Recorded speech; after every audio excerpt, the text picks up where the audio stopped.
Welcome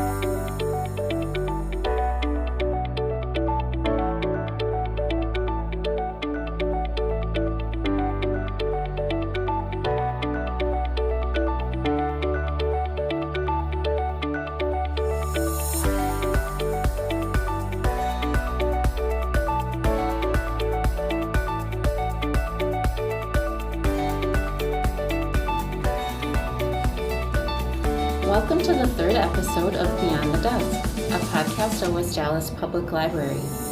We'll talk about books, resources, lifelong learning, and what makes our community great. I'm your host, Sarah, a librarian at West Allis Public Library, and today I'm joined by Adam. In this episode, we're celebrating Pride Month this June by talking about terrific books by LGBTQ+ authors. Adam, can you start by telling us about your role at the library and a little about yourself?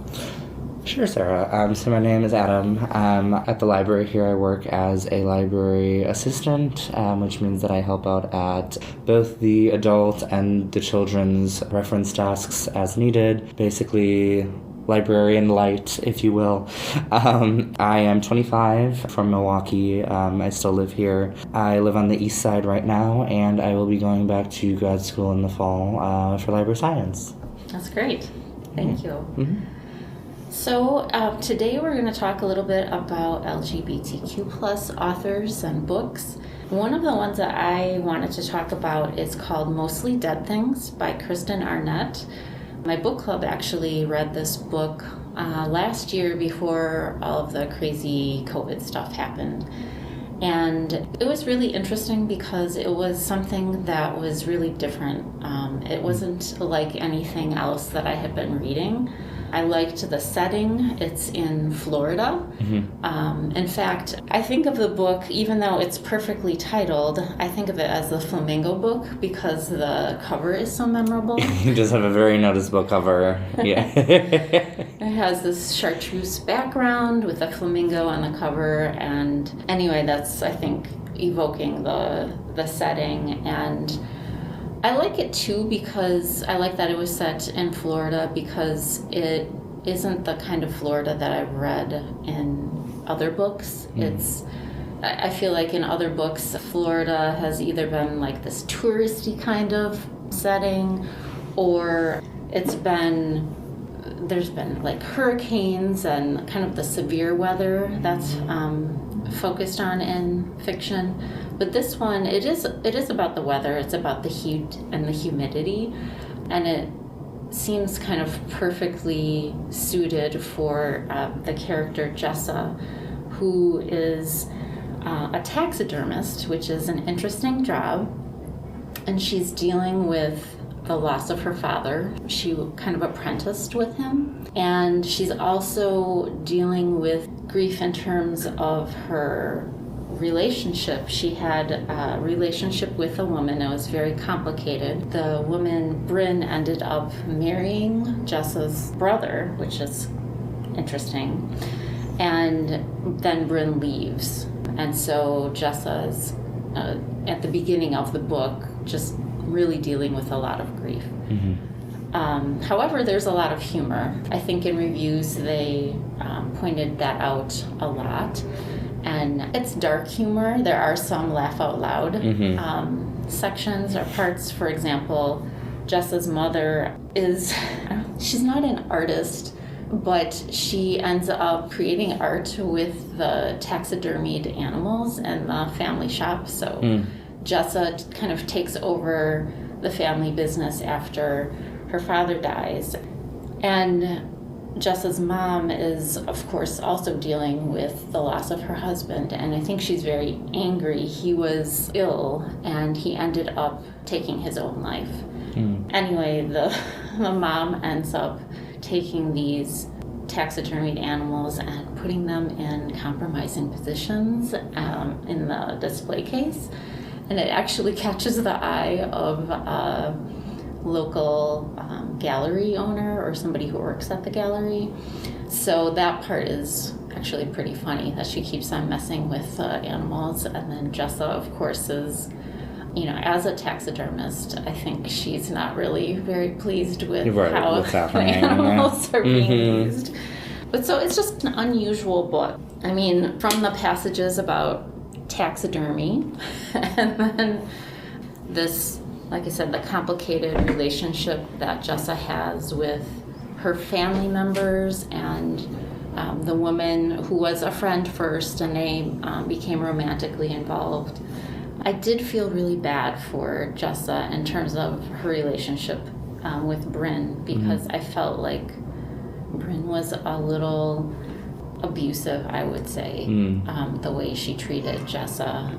But even though this is a book about grief, I would say that because it starts out in this low point, there's nowhere to go but up, and so there is hope. It's not all sadness. There is humor, and then there's also hope, and things get better for Jessa without giving away too much. The other thing that I just found out today actually was that Kristen Arnett, the author, worked as a librarian too, which is kind of interesting. I didn't know.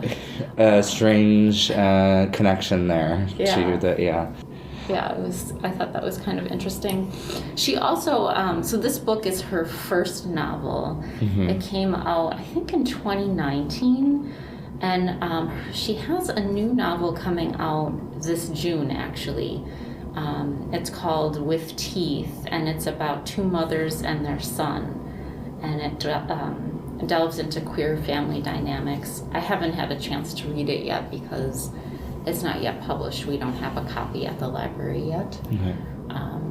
But if you like Mostly Dead Things and you want to read her next book, which is more about motherhood, kind of like our last podcast was about mothers and daughters, actually, you might be interested in her new novel as well.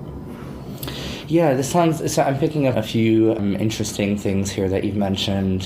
One of the ones that really sticks out to me about this book, and when I looked it up, because I haven't read any of the books that you're going to be talking about, but I did kind of do some precursory searching on them. And this one, from the way that you're describing it, seems very almost absurdist in tone and very surreal in some regards, and is evoking for me, hearing you talk about it, sort of this combination of like Bridesmaids and Swamplandia, Karen Russell's book. I don't know if you've read that one, but also taking place in Florida and kind of what I would like to call like weird Florida, and the way that you're talking about the way that it's evoking the setting is also very interesting to me. What I was going to say about that, as well as when I was looking it up, what was interesting to me is that her queerness isn't a highlighted aspect of the book necessarily in the way that it's categorized or marketed, I should say. I had to kind of scroll through, I think it was a review on NPR, to actually find out like what aspect of it was going to be speaking to this theme. So I thought that was interesting. And especially in regards to a lesbian narrative, because those get so often undercut, I think, as well,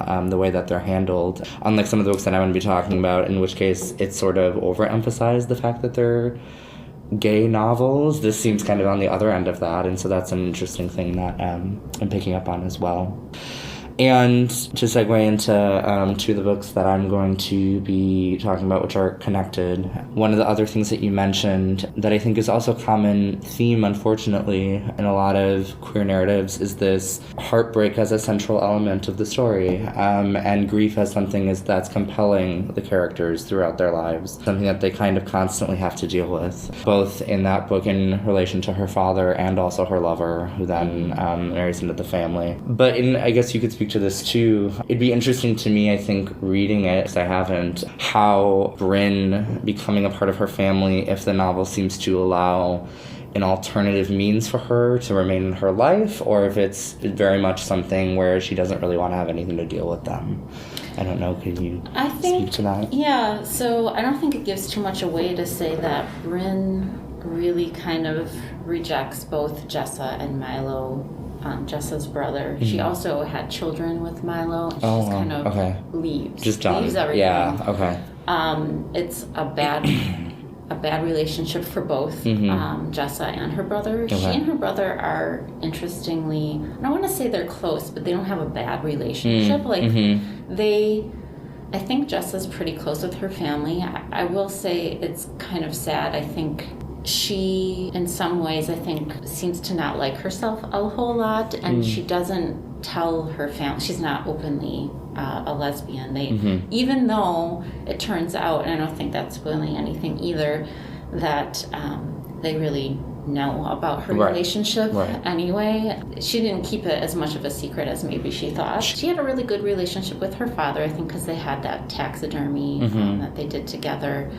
But I think she wasn't completely open with her family, or felt like she couldn't be. And then after dealing with all of this, like with the loss of the father and husband, and with Bryn leaving, and then some good things happening, I think that it kind of brings them all a little closer together, the family members.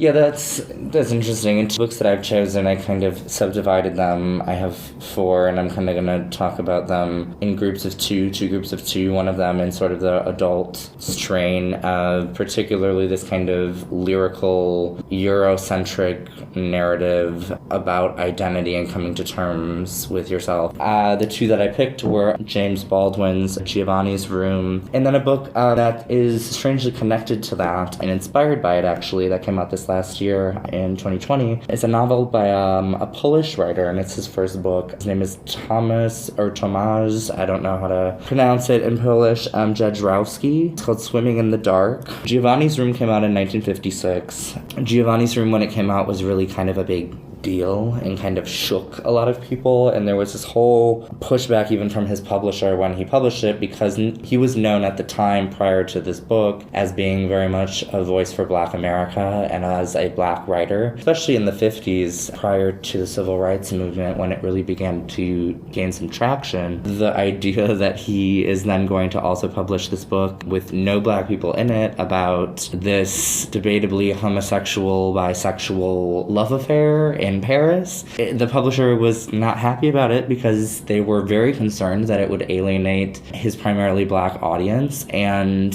then it would obviously affect his sales.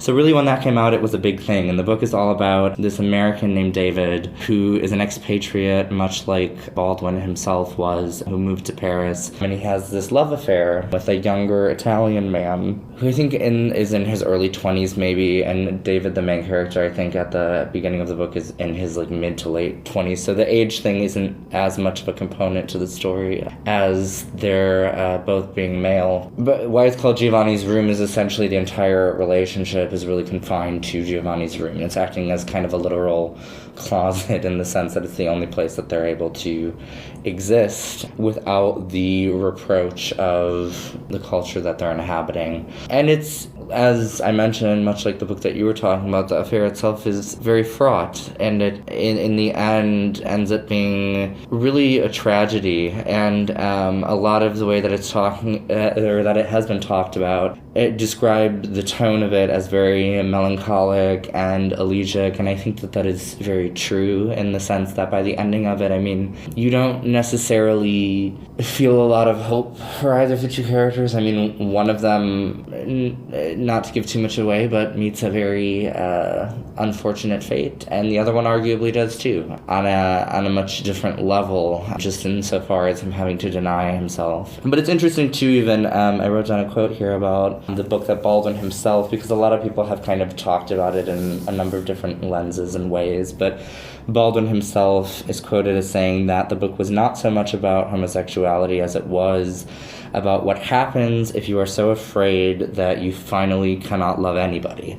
And in the book, he, the main character David, at one point is actually married or is about to get married, and that kind of falls through, and he ends up by the end of it being completely alone and estranged from not only the people that he loves, but also in some very fundamental way himself and his sense of himself. And Swimming in the Dark, I'll tie that in as well.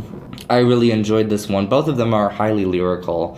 As I said, there's this whole tradition, and this one has got kind of parallels drawn to Andre Asimon's Call Me By Your Name and Alan Hollinghurst, a fairly well-known British author who writes also very lyrically. All of these are books that take place in either Europe or the UK. So definitely there's something there in the literary style that is reminiscent and is drawing these parallels. Swimming in the Dark was fascinating to me just because, first of all, I don't read a lot of books that take place in Poland, period. And this is written by a Polish author, but he wrote it in English. He speaks several languages. And it's a historical fiction novel. So, like I said, it just came out this last year, but it's set in Poland, I believe, during the 1940s, during the Communist Revolution, or after the Communist Revolution, I should say, right after the war, where explicitly, and they even actually mention Giovanni's Room in the book as having been one of these many banned books in Poland during the time that they would not allow. And I think it's even still very resonant today. Poland is still a country that is not only highly Catholic, but the government has expressly stated, I mean, even as soon as a year ago, that many issues in the country can be blamed on sort of what they deem deviant lifestyles, so to speak. So I'm definitely very still resonant, but all the more why part of what really fascinated me about this book, also about a love affair about two college students. One of them who's sort of more aligning himself with the Communist Party, specifically these former sort of capitalists who maintain their status in the country in this new role and in this new government. And then the other one who comes from a very poor background and who's kind of ready to risk it all. Who by the end of the book does find his own form of liberation. But one of the parts that I loved the most about it and that I found the most compelling was that the author really wanted to highlight just sort of the natural beauty of Poland as like a country, and really the lyricism of the novel draws a lot on these very evocative, sensual scenes of Warsaw and these small towns and the Polish countryside. And so I think that that's where a lot of the parallels were drawn when it came out to Call Me By Your Name. Certainly, Asaman is very well known for conjuring this landscape of desire that then allows the characters to sort of act upon their own uninhibited desires with one another. But yeah, it was just a very lovely and poignant book that I think does also speak in some ways to kind of how far, and also how not, in some contexts, things have really come since Baldwin wrote Giovanni's Room in the 1950s. And how does Giovanni's Room play into Swimming in the Dark? You say they reference it. Is it something that the two characters have read? Yeah, so, okay, kind of both. So one of the characters gives the main character, so the two characters' names are Ludwik and Janusz, and one of them gives the other the book because at the time it's banned in Poland, and it's sort of this way of both communicating to the other person something about themselves and their own openness to the possibility of beginning this kind of an intimacy with one another.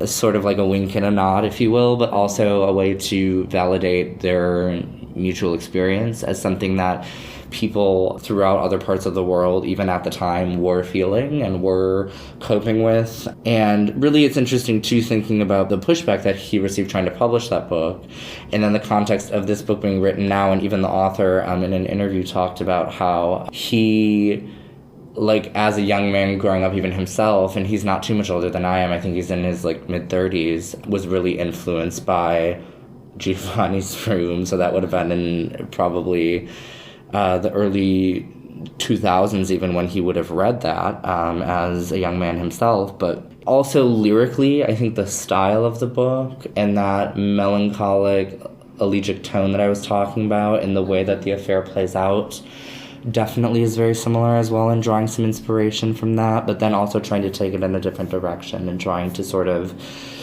provide Ludwik, who is a much different kind of a character than David in Giovanni's Room was, but try to give him some more agency and try to give him some more subjectivity as a person by the end of the novel. Okay. I think it's interesting that you mentioned with Giovanni's Room that Baldwin was kind of, the publisher didn't like that he was writing from a different point of view than what they thought like was his experience. Because I think that is something that we talk about today, although it's typically, it seems like a white writer trying to write as a person of color. Should that be allowed? And I think there are still these debates about that today. You know, some people will say, you know, that's not your story, and other people will say, well, it's fiction and anything goes, and you can write about any experience. It doesn't have to match your own experience. Well, and part of what he explicitly, sort of his defending of his own choice to do that, was that he didn't feel, because Giovanni's Room is a fairly small book, and it's fairly short novel, maybe 200 pages at most. He didn't feel he could succinctly, especially during the 1950s, address with the degree of precision that he might have wanted to both the issues of his sexual identity as a gay man and writing from that experience, as well as his identity as a black man and that perspective. He essentially said, look, I can't, even though I would love to talk about both of these things, writing during the time especially that he was writing in, he felt he wouldn't be able to do either of them justice if he wrote it about both of those two things. And also, especially in the 1950s, if they were frowning upon him writing a book about queer white characters, him writing about queer black characters would have gone over, I'm sure, even less successfully than it ended up. Because at this point in time, I mean, it's kind of seen as one of the sort of seminal works in the queer canon, especially given the fact that it was written by James Baldwin as a black man, and who's really still to this day regarded as kind of one of the foremost public intellectuals in issues of both race and sexuality, specifically race. Even now you see a lot of things being referenced to Baldwin. But yeah, that is a very good point. I think it would be something to explore maybe in another context, this idea of how many different intersecting identities can you really delve into in one piece and do it with enough depth that you're really touching on everything that you want to be doing. I mean, if you're going to be writing about a particular topic, what's important to you as a writer? And I think that would vary a lot from project to project, from author to author, what the intent is maybe, what they're really trying to focus on. And if I think at this point in time we see a lot of writers who are really trying to pinpoint a specific experience. So for that writer, they would absolutely want to be writing from a very particular perspective that would include not just race and sexuality, but probably things like class as well, which is also prevalent in Giovanni's Room, but it's something that, in terms of cultural criticism with where we are now, I think we still have a hard time talking about in this country, at least. So I agree. Yeah. It seems like we're comfortable talking about race and gender but not class. It's like in America, anybody can do anything. Right. And it's not quite true. It's definitely not true. At the library, we see that. Yeah. Because we see people from all different economic backgrounds coming into the library, and I feel like it just, I don't know, I feel like over the years it's really come to be something that it kind of bothers me, that we do have this kind of idea that everything is equal in terms of, like, you can be, if you just pull yourself up by your bootstraps, you can be a success. And it's like, well, there are examples of that, but then for every person who, succeeds, quote unquote, then you have a bunch of people that, maybe didn't quite get there or have those same opportunities. Exactly. Right. Well, and I think that's at this point in time, I think some of the best books that are coming out really do try to address some of the ways that those other aspects, such as sexuality and race and sex and all that stuff, are playing into hindrances to those things, and how they are all sort of informing one another, right? So like how if you're a black woman, that it might be far more difficult for you to do those things by virtue of what we're talking about. So I think some of the more successful writers in this period are definitely sort of interrogating how all of those things overlap. But yeah. No, it is an interesting conversation. I love that you bring this up too, because I think it ties very well into Memorial, which is one of the books that I read because I wanted to include it in this podcast. It's by Bryan Washington, and interestingly, he is dealing with race and class issues simultaneously. I think, we're talking about, it was published last year in 2020, so it's different from the era that Baldwin was writing in. Yeah. Bryan Washington is a Black man, and he is writing from the perspective of two characters, two men who are in a relationship. It's kind of at a crossroads. It seems like they don't know, they've been together for a while. They don't know if they want to. One of them talks about maybe seeing other people. The other one maybe wants more of a commitment. You get the sense that at the beginning of the book, they might be coming to the end of their relationship.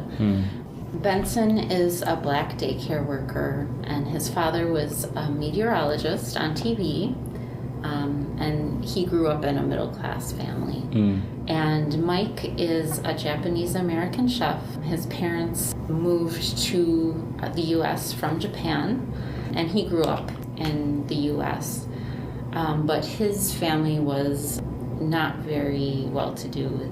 He talks about dealing with cockroaches in their apartment when he was growing up.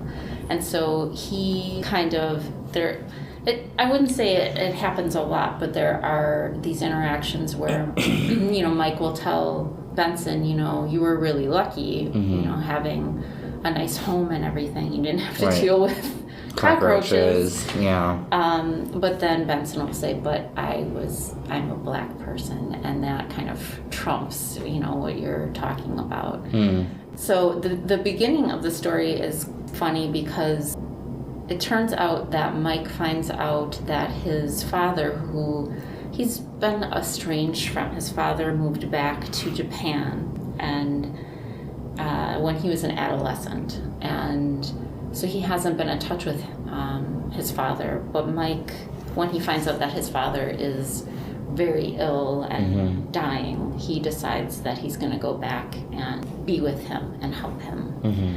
It's bad timing in that his mother, who also lives elsewhere in Japan, is coming to visit for a while, and the two men are at this crossroads in their relationship.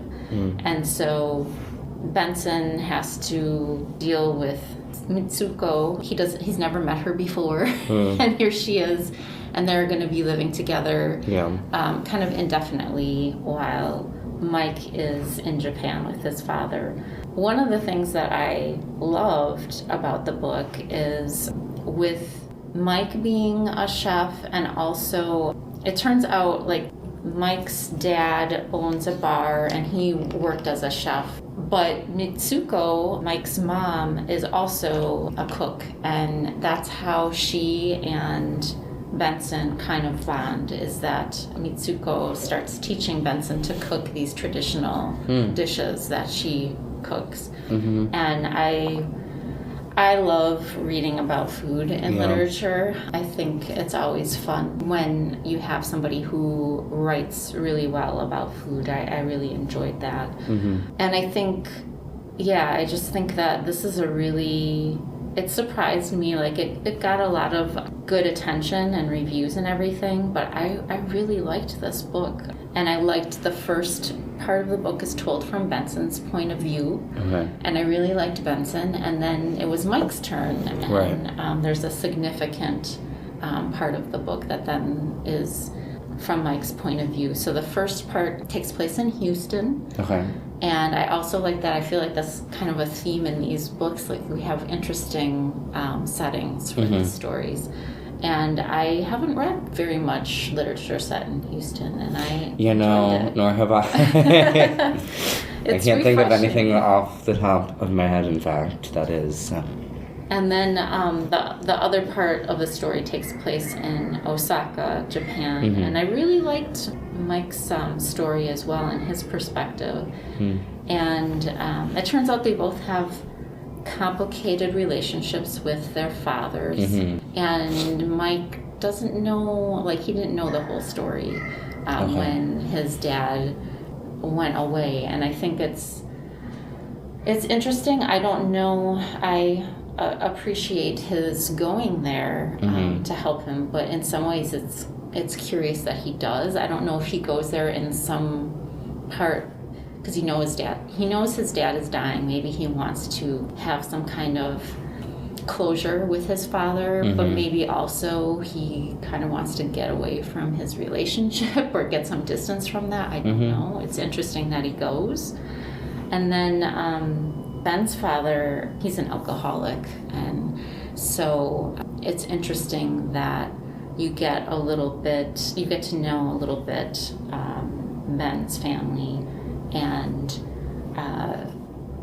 then I loved the scene towards the end where Mitsuko and Ben and his family and Mike are all together and they all meet. It's really well done. I thought it was interesting because I wouldn't say overtly I was thinking about race and class being discussed, but it is a book that does that well. Right. And I liked that it was a different kind of, I feel like it's not a book about necessarily identity. I think they kind of know who they are. It's more of they're having this mature relationship, and it's maturing. Are they going to stay together? They, meet other people too, and it's really nice. It's different. I really enjoyed it. Well, and it's always nice, I think, good segues into me talking about some of my other two pair of books, which are young adult books. It is always very refreshing when the character's sexuality, the theme of their queer identity, isn't something that's not necessarily the contested issue in the book. It's something that's there and it's a prevalent part of the story, but it's not the source of the difficulty. As you say, this is something that the difficulties in the relationship are as a result of just certain things that they're going through emotionally that really anybody of any sexuality in a mature relationship is going to eventually hit some hurdles with ultimately, oftentimes. So I like the way that you're talking about that, and I'm thinking of it in regards to these other two books that I also have listed is that they're part of why I picked them, and I think one of the things that I really like about young adult fiction, queer fiction particularly, is the way that it has a little bit more freedom and openness to sort of celebrate certain aspects of the sexual identity of the characters, because they're really just kind of coming to terms with it, who they are, period. It's a period in our lives when we're going through all that stuff anyway, right? So it's not something that's a separate issue, even though it's an integral one and it's a core one. It's not something that's its own disconnected thing. So the two that I have, Boy Meets Boy by David Levithan, which came out in 2003, and he's pretty well known in young adult literature and is actually also even the head of a queer imprint for Scholastic called Push, which comes out with some interesting stuff. There was one that I read not too long ago that was a translation of a Brazilian book, actually, so that was fun to read. A young adult novel about queer characters published originally in another country that was translated. I think it was a first for me. And then the other one is called Ziggy Stardust and Me, which was a very unusual one, which is part of why I picked it. Came out in 2019, but set in 1973 by James Brandon. And that one is very interesting too. So Boy Meets Boy, I'll talk a little bit about that one first. That one is very celebratory and kind of campy. And it exists in this world where they're in small town America, but it's very much they have something like the Joy Scouts instead of the Boy Scouts, so anybody can join. And the quarterback of the football team is also a drag queen who is very well known throughout the town. So it's a very different, it's kind of set in this sort of queer utopia, but small town Americana queer utopia. It's a very interesting premise, and sort of what's nice about it is that it doesn't it doesn't attempt to be realistic, I don't think, except for the way that it's portraying teenage emotions. And so for that, I think it's really successful, and it's just a fun read. And the connection that I was making, which I'll kind of go back a little bit to Memorial about that I thought was interesting, was this idea of the relationships in the book, the queer relationships being not only a sense of struggle, as we were talking about earlier, but also a sense of joy for some of these characters. How does that play out in Memorial? I mean, not to give anything away, not to suggest that they get back together, or if they don't, or whatever ends up happening, but it sounds like definitely this idea of connectivity and that is very important, and like establishing bonds with even the extended family, right? So not even just adhering to this nuclear family, which that in and of itself is kind of a queering, if you will, of the traditional like nuclear family model, in the sense that they're really kind of understanding each other better by spending time with one of the characters' parents. That one of them's with the mother and one of them's with the father. I think that that's a very interesting premise. I don't know how if you can speak to that at all, the way that that's informs the characters and creates a sort of enlarged sense of community outside of their relationship. You talk about how one of the characters like learns to cook, how that's a really kind of formative connective tissue, if you will. I think it's interesting because I think in the books that I chose to talk about, family is important. And in a way, I feel like Ben and Mike, they were in Giovanni's room, right? Like they weren't sharing their relationship or their lives together with their family until the end. And that's when everybody kind of comes together, and it's sort of by accident because, you know, when Mike's mom visits, it wasn't supposed to be that like she was with Ben alone. Like it was supposed to be her and Mike, and maybe Ben would be part of that a little bit, but they just kind of were thrown together. And then Ben doesn't formally invite his family over either. They kind of surprise visit, and they all come together, and they all eat together too. And so I think it's in a way they're finally sharing their lives with each other, with their families, and their families are getting to meet the other person in the relationship. But yeah, I think it's kind of bittersweet because you don't, it's not really answered whether they stay together or not. Okay. It's kind of up in the air. Yeah. Well, and I mean, that's not necessarily, I mean, a necessity to have a happy ending always, you know, right? But I think that also is a very common theme, and I think Boy Meets Boy, part of why I included it is it's really one of the only books that I know that I've read with queer characters where it is very decidedly like, yes, they're going to stay together and make it work. And obviously, like, it's a teenage relationship, so like who knows where it'll end up after the fact. But by the end of the book, they're very much like, yes, we've reconciled, like we're together. And I think there's something to be said about that that joyousness. And I think thinking about it now too, it's interesting bringing up that idea of that them living in sort of this queer Americana utopia that doesn't really even exist. Is that the only place that can happen? I don't know. And maybe that's one of the things that a lot of these authors are trying to sort of interrogate, is to what extent some of these stories can realistically or feasibly exist with a graceful or bittersweet ending, if not a joyful one, within the culture that we live in. And clearly a lot has changed. I mean, even the way that you're describing what's happening in Memorial and what happens and where that sort of ends up, it definitely takes it a step further in terms of them being more open about their relationship with each other. I also think the title is very interesting, thinking about it now also, a memorial, because that can have so many different meanings as well, right? And when we think about it, usually we're thinking about it in regards to something in the past that has passed. You know, the expression in memoriam even comes to mind, or like a war memorial.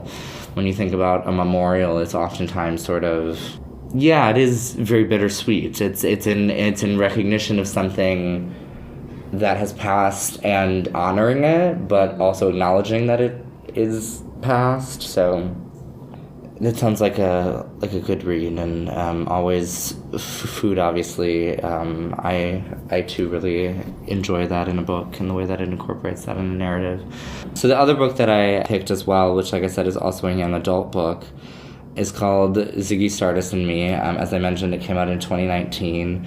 I really enjoyed this book. There were some reviews by readers that I found online that they had trouble with the author's writing style. Mm-hmm.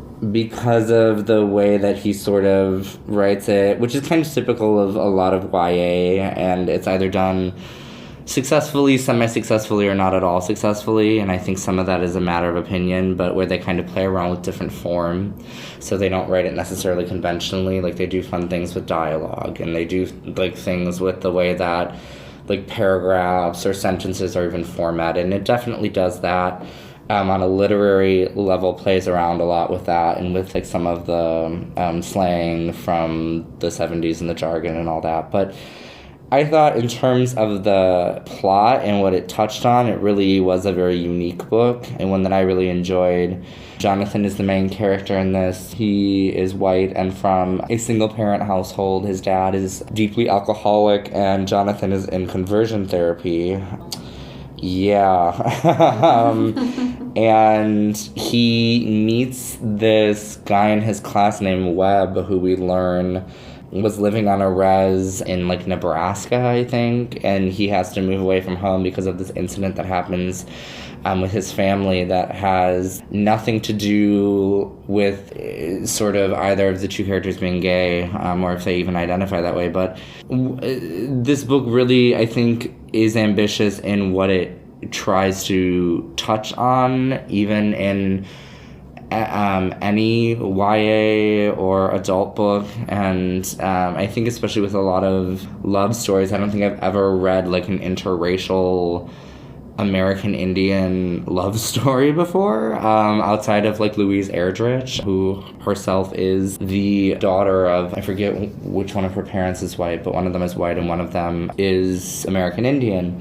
But it's not a very common motif, and certainly as a group, a lot of American Indians, we don't really see a lot of literary output oftentimes that involves them. So I really enjoyed that aspect of it, and I also don't read a lot of YA books that at this point in time are sort of addressing conversion therapy, which sadly still does occur in this country, particularly in certain parts of the South, and the way that that plays out.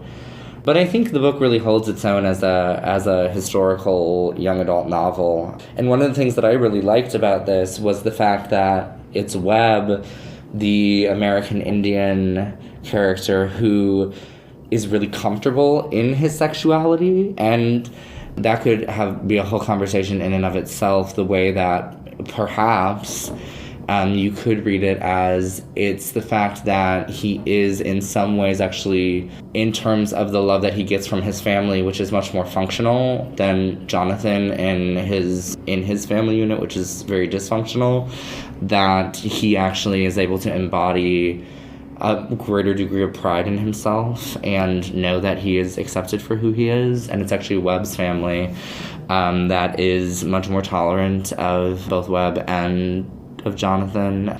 And so that was something that I really enjoyed about this, is the way that it sort of flipped some of the conventions in regards to that on their head, because I think there's still a pervading stereotype in much of the world, and certainly in this country, that a lot of quote-unquote minority populations, that they have this big issue with sexuality.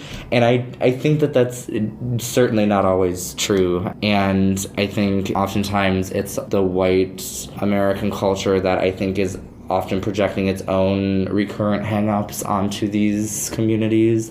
So it was really refreshing to see that play out that way. But that one also ends hopefully, in the title, Ziggy, Stardust and Me, it really is inspired by David Bowie, who was really somebody like Prince, who was very open in sort of getting rid of any sort of gendered binaries and boundaries way before that was something that was talked about as a particular term, like people didn't really identify as binary using that language until now, but certainly those are two people who were kind of making those moves even back then. And like the way that the characters are bonding over his music and who he was as a performer and the liberatory possibilities for each of them as people by having that sort of role model, which connects again back to kind of what I was talking about with Giovanni's room, both for the author of Swimming in the Dark and for the characters in there.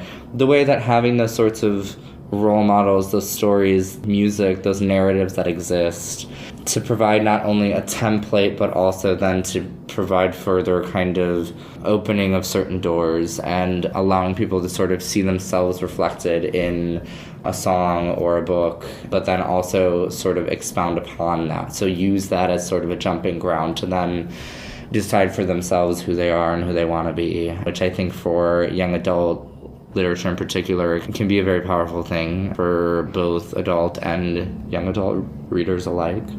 Well, that sounds like a really sweet book. I also like that you pointed out about David Bowie as Ziggy Stardust and Prince kind of breaking the gender barriers. I haven't really thought of it that way, but you're absolutely right. And that actually segues really nicely into the last book that I wanted to talk about, The Death of Vivek Oji by Akwaeke Emezi. Emezi is a non-binary author. And this is their third novel, and they have a memoir coming out this June as well.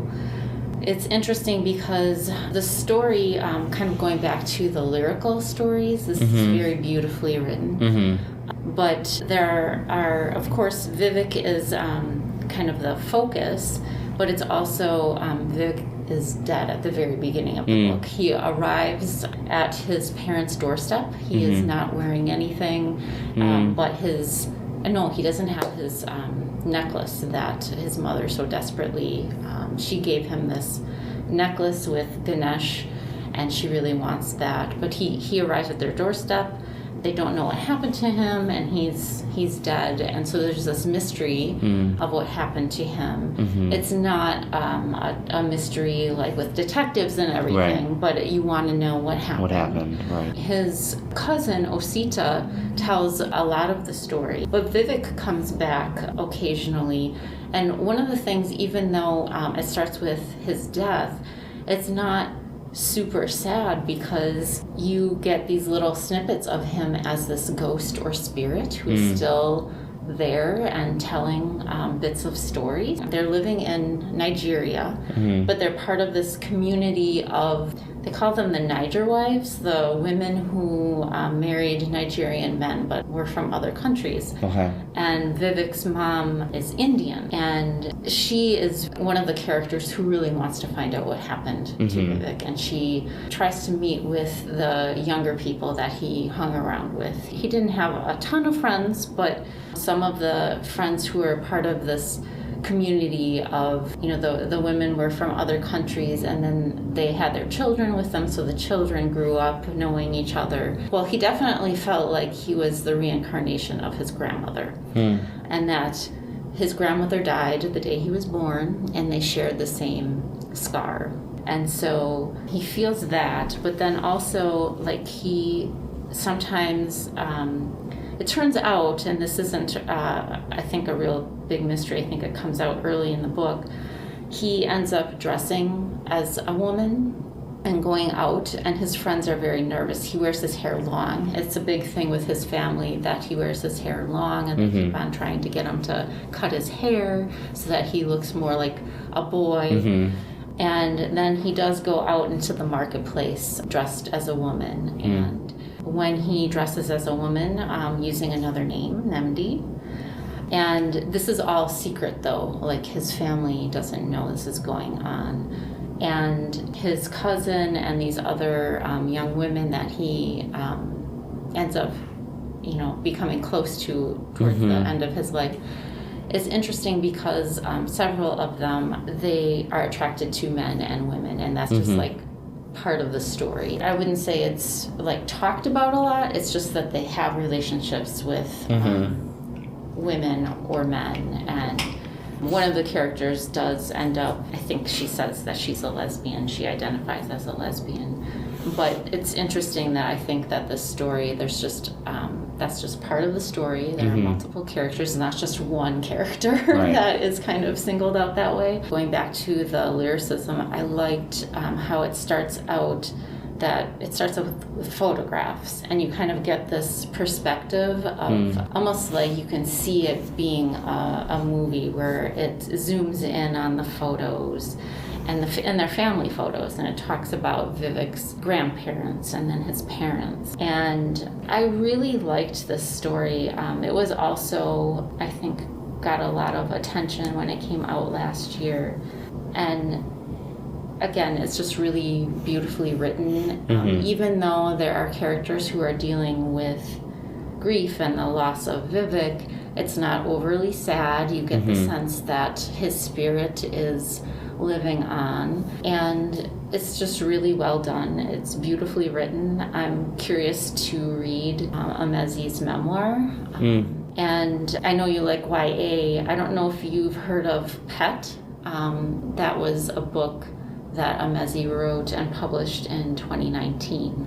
Oh no, I haven't heard of that one. Yeah, so they're pretty into a lot of different types of writing, and also I think an artist or working in other mediums. So just kind of interesting. Again, really beautifully done. I really enjoyed that story. Yeah, this sounds like a very unusual one, and the way that it navigates some of these more atypical relationships. Is the author themselves Nigerian as well? Or? Yeah, Emezi is Nigerian and Indian, like the character of Vivek. Okay. So I think there may be some autobiographical inspiration there. Obviously it's a fictional novel, but yeah, no, that sounds very interesting, and I think akin to Swimming in the Dark, the context of it happening in another country that has a totally different social code. Obviously things like homophobia, transphobia,